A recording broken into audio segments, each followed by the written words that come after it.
Missão Novas Tribos apresenta...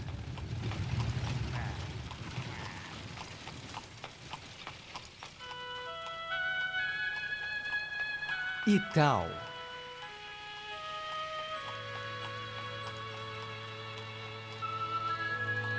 Isaías 43, versículo 9.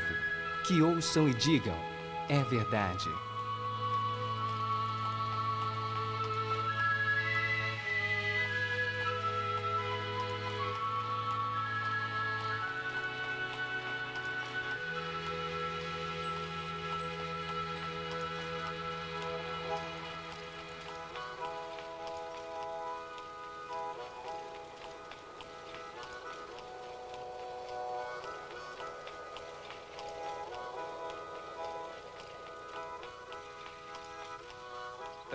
O Vale, terra dos Amish, terra dos Menonitas. Em meados do século XVIII, fugindo da perseguição religiosa na Europa, um grupo deles veio se estabelecer aqui, no interior da Pensilvânia. Dedicados ao trabalho duro, desmataram essas terras e formaram fazendas produtivas. Para os Amish, hoje, pouca coisa mudou. Mantendo um estilo de vida bem simples, procuram afastar-se dos eletrodomésticos e comodidades da vida moderna, o que para eles é sinal de piedade religiosa. Por outro lado, nem todos os membros da comunidade permaneceram assim voltados ao passado. Alguns preferiram seguir um caminho diferente da modernidade. Eles acham que isso tem valido a pena. Olá, meu nome é John Cross, coordenador de um dos ministérios da Missão Novas Tribos, uma organização que trabalha quase que exclusivamente com povos tribais, em vários países do mundo. Você talvez pergunte, John, o que é que você está fazendo aí no centro da Pensilvânia? O que é que isso tem a ver com a evangelização das tribos? Eu quero dar a você a base do nosso trabalho, contando uma história que começou aqui, neste vale. Um dos filhos desta terra é Mark Zook. Há 10 gerações, em 1742, a família Zook emigrou da Suíça para cá. Eles têm vivido aqui desde aquela época. Mas o Mark não ficou. Depois de ouvir um desafio missionário, ele e sua esposa decidiram que também seriam missionários. Eles foram então a uma agência missionária para uma entrevista. Bem, eu tinha 30 anos naquela ocasião e havia concluído apenas o 2º grau. E a agência me disse que eu levaria 4 anos para terminar o curso teológico e naquela altura seria muito velho para aprender uma língua tribal. As pessoas questionavam se eu deveria levar meus filhos para uma tribo ou ir para um clima tropical com os meus problemas de saúde. Eles me diziam, deixe os nativos para lá, eles são felizes do jeito que estão. Rejeitados, mas não derrotados, Mark e sua esposa Glória foram para uma das escolas da Missão Novas Tribos, onde receberam um preparo especializado em evangelização transcultural. Assim que terminaram o treinamento, foram enviados pela sua igreja local até um campo missionário.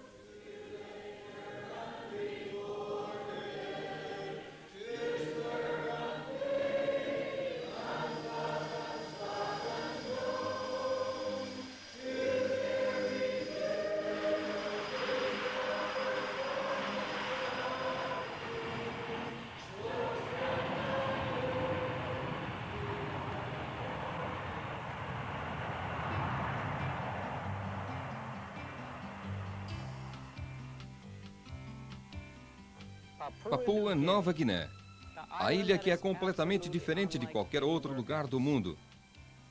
A terra onde o tempo é esquecido. Isolada, é um cantinho maravilhoso da criação. Do clima ameno e fresco encontrado nas montanhas ao calor úmido e tropical das terras baixas dos manguezais. Com arrecifes de corais incríveis e praias desertas luxuriantes, é de se admirar que ela não tenha se tornado ainda a maior atração turística do mundo. Localizados numa das ilhas de isolada província britânica ocidental, os Mooks têm vivido e morrido por séculos. E é esse povo que se tornou parte importante da vida de Mark e Glória. Com frequência, nossa ideia do que está envolvido no trabalho missionário dessa natureza não é correta. Você não começa a pregar a palavra no primeiro dia que você chega na aldeia. Se você fizer isso, vai causar problemas e provavelmente será o último a tomar conhecimento deles. Antes, você tem que embarcar na aventura do aprendizado. Aprender como essas pessoas pensam, como falam, o que as faz assim rijos. A questão é, por onde começar? O que fazer no primeiro dia? No segundo dia? O que é que você está querendo, então, mostrar para mim? Um estilingue? Quando você chega numa aldeia, as coisas que você aprende primeiro são as mais óbvias. Onde eles moram, o que eles comem e como preparam a comida. E, é claro, de onde eles obtêm seus alimentos. Os Moques gostam de comer carne de porco selvagem que eles capturam em redes armadas pelo mato. No dia da caçada, todo mundo levanta bem cedo e todos participam.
O que não é tão óbvio é como eles encaram a vida.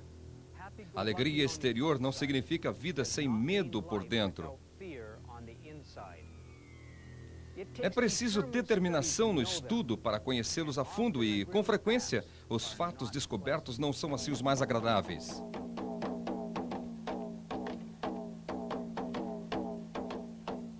À medida que estudamos seus costumes e a maneira de pensar deles, uma das coisas reveladas foi o constante temor e opressão em que esse povo vivia. Um dos aspectos da cultura estava ligado aos ancestrais mortos. Um homem vestia uma grande máscara e saía dançando pela aldeia. Eles criam que esse era o espírito de um ancestral morto voltando.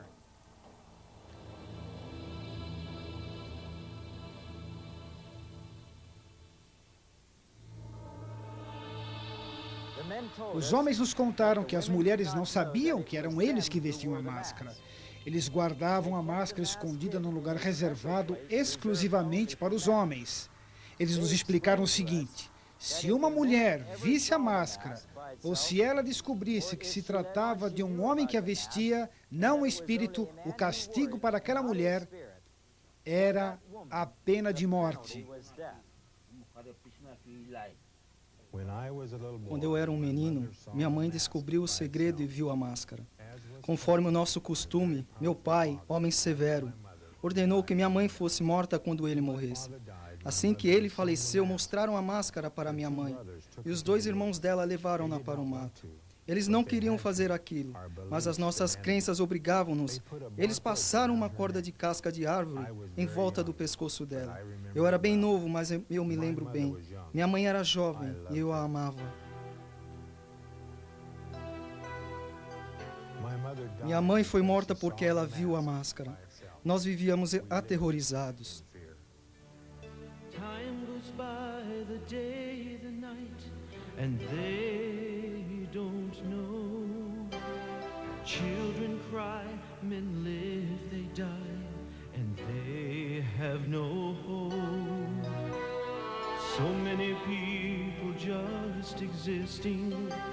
Are we really listening to the tears and the fears of the unknown? Oh, killing to live and living to kill, yet dying in their sin. Their faiths are strong, but they're all wrong, Their gods just can't win. They tremble at the thought of them. The sun, the moon, the birds, the spirits. Oh, how can it be that they just don't know? He is willing that none should perish. He desires each one as his own. He sent his perfect Son to die for them. The Son now reigns next to his Father's throne, but so many just don't know.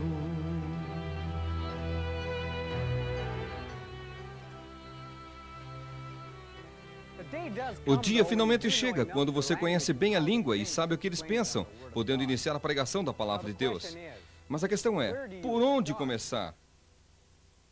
A Bíblia é um livro tão grande e nenhum membro da tribo Mook jamais teve qualquer contato como nós temos com as Escrituras. Antes de começarmos a pregar, tivemos que preparar lições bíblicas. O nosso ajudante, que naquela época não era um crente, foi a pessoa-chave para obtermos a terminologia bíblica apropriada de que precisávamos para ensinar. Mesmo antes de iniciar o ensino, os Mooks pareciam pressentir que estavam para receber uma mensagem maravilhosa. Quando o ensino começou, a aldeia toda de 320 pessoas se reuniu para participar. Nós não mencionamos nada sobre Jesus até que concluímos 2 meses de ensino das histórias fundamentais do Velho Testamento. No primeiro dia, nós começamos mostrando para eles um mapa da aldeia. E aí apontamos onde as outras aldeias Mook estavam localizadas naquele mapa. A partir daí, explicamos para eles, progressivamente, onde eles estavam situados em relação às tribos vizinhas, e onde eles estavam localizados na província, e a posição da província no país da Papua Nova Guiné, e onde Nova Guiné estava em relação à Austrália, Japão, Estados Unidos e Israel. Depois eu expliquei para eles como a Bíblia, a palavra de Deus, a fala de Deus, veio há muitos anos atrás, de Israel à Europa e para o mundo, e agora estava chegando também para eles, o povo Mook.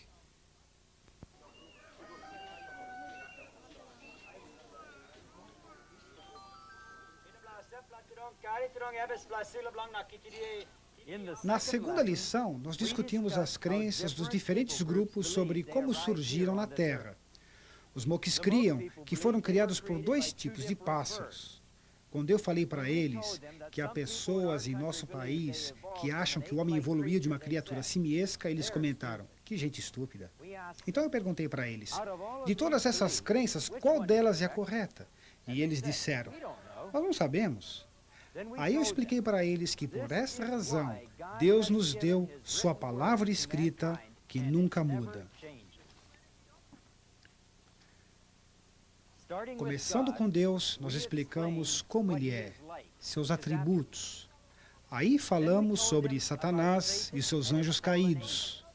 Os Mooks acharam que o inferno é o lugar certo para o diabo e que Deus era justo em mandá-lo para lá com os demônios. Depois ensinamos sobre a criação do mundo e Adão e Eva. Falamos sobre a escolha do homem pecar e explicamos como Deus prometeu um Salvador que viria um dia para nos livrar do pecado. Nas histórias do Velho Testamento que se seguiram, enfatizamos a grandeza e a graça de Deus, a perdição do homem sem esperança por causa do pecado e a provisão de Deus de um sacrifício de sangue através da morte de um cordeiro. Com frequência usamos encenação para ajudá-los a entender o que estávamos ensinando. Quando contei que Deus pediu a Abraão que sacrificasse Isaac, surgiu um dilema. Abraão era um homem obviamente piedoso, de forma que ele deve obedecer a Deus. Mas foi através de Isaac que o Salvador foi prometido. Eu sei que Abraão vai obedecer e que Deus salvará a vida de Isaac, talvez com um cordeiro como substituto. Antes de terminar a história, 4 homens vieram individualmente me sugerir que Abraão obedeceria a Deus e que ele interviria salvando a vida de Isaac, providenciando um cordeiro como seu substituto. Eles desenvolveram uma reverência sincera para com Deus e temiam que pudessem ser destruídos por causa dos seus pecados. Eles disseram: nós somos exatamente como aquelas pessoas de Sodoma e Gomorra. Por 2 meses, nós ensinamos lições chaves do Velho Testamento cronologicamente, antes de apresentarmos Jesus como Salvador, nascido como uma criança neste mundo. Ao estudarmos a vida de Jesus, os Moques se tornaram grandes admiradores do Senhor. Jesus se tornou o herói da tribo. Eles o amavam e o veneravam. O povo da aldeia nunca perdeu uma lição durante as semanas que Mark ensinou de segunda a sexta, 2 vezes por dia. Os doentes eram trazidos em macas para os estudos. Quando uma gestante estava perto para dar à luz, eles arrumavam um jeito para que ela pudesse ficar pertinho o suficiente para ouvir as histórias. O nenê nasceu durante uma das reuniões e o ensino prosseguiu. Às vezes os Moques estavam tão compenetrados que não tinham vontade de comer nem queriam dormir. Eles gastavam cada momento livre do dia discutindo as lições e ouvindo vez após vez as histórias gravadas diariamente. Esse maravilhoso Jesus era perfeito. Ele podia fazer qualquer coisa. Ele era Deus. O dia, enfim, chegou, quando foi contada a história da traição de Jesus por Judas e o seu julgamento diante de Pôncio Pilatos. O povo ficou revoltado com Judas traindo o Salvador. Mas eles criam que de alguma forma Jesus iria se livrar. Essa foi a última história que nós lhes contamos antes da apresentação do Evangelho. No fim dela, nós dissemos para eles: amanhã nós terminaremos nosso ensino.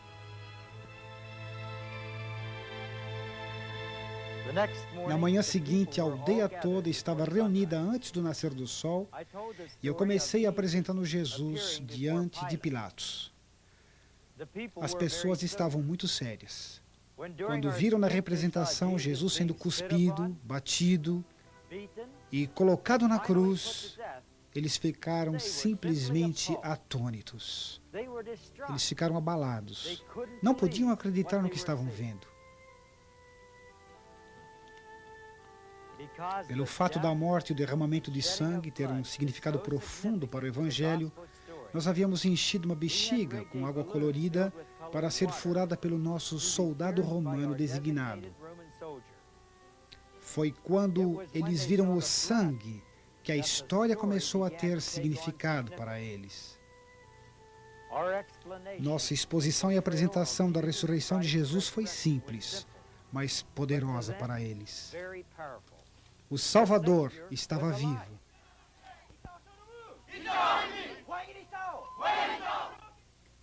Depois eu voltei novamente às histórias do Velho Testamento e, começando com Abel, expliquei que Jesus é o nosso sacrifício aceitável, da mesma forma que o sacrifício de Abel foi aceito por Deus. Quando eu finalmente cheguei na história de Abraão e Isaac, eu disse para eles: escutem, assim como o cordeiro foi o substituto para Isaac, a morte de Cristo e seu sangue derramado são um substituto para vocês. Nesse ponto, a luz verdadeiramente raiou. Eu podia ver e ouvir por toda a multidão a reação positiva deles para com a mensagem. Eu creio, eu creio, eu creio. Coloquei-me no meio deles e perguntei o que eles achavam. E de todos os lados surgiram respostas como esta.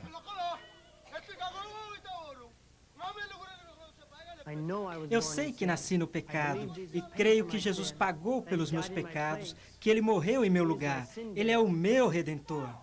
Eu vivia em pavor, procurando agradar os espíritos. Eu não conhecia nenhum jeito para me libertar dos meus pecados, mas Deus, por sua graça, enviou vocês até nós. Eu escutei e criei no sangue e na morte de Cristo como pagamento pelos meus pecados. Eu creio e Deus me perdoou. Naquele dia, quase toda a aldeia manifestou sua fé no Senhor Jesus Cristo. Houve um tremendo sentimento de libertação. Os Moques são geralmente o povo reservado. Mas quando os convertidos sentiram a libertação de seus pecados, um regozijo espontâneo brotou no meio deles. Vejam o que aconteceu.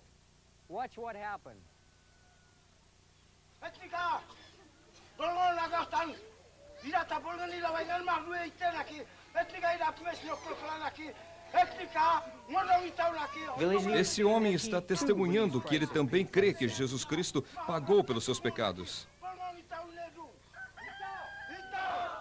Etal quer dizer é verdade, verdadeiramente, verdade.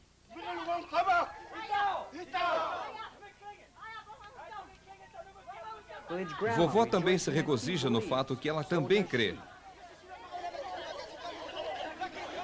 Muitos outros deram seus testemunhos de que creem que Jesus Cristo levou os seus pecados sobre si. Marcos diz que se eles creem, então a palavra de Deus diz que seus pecados estão perdoados. E tal, é verdade.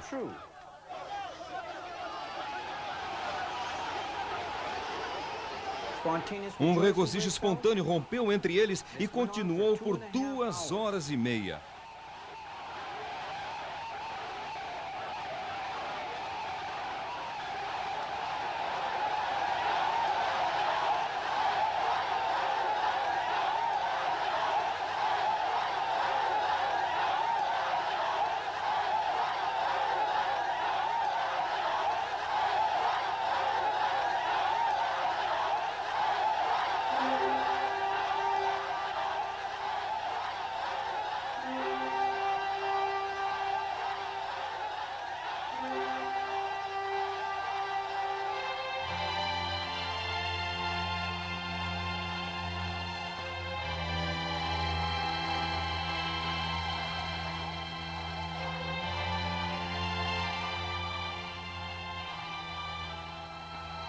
Sr. Zook, nós consideramos o seu interesse em nossa agência missionária, mas sentimos muito que vocês não sejam adequados para o campo. São muito velhos. Glória, não se aflija por causa desse povo. Considere sua saúde e suas crianças. Marcos e Glória, como igreja, nós vamos ficar na retaguarda de vocês. Nós vamos orar por vocês e sustentá-los. Ide em nome do Senhor.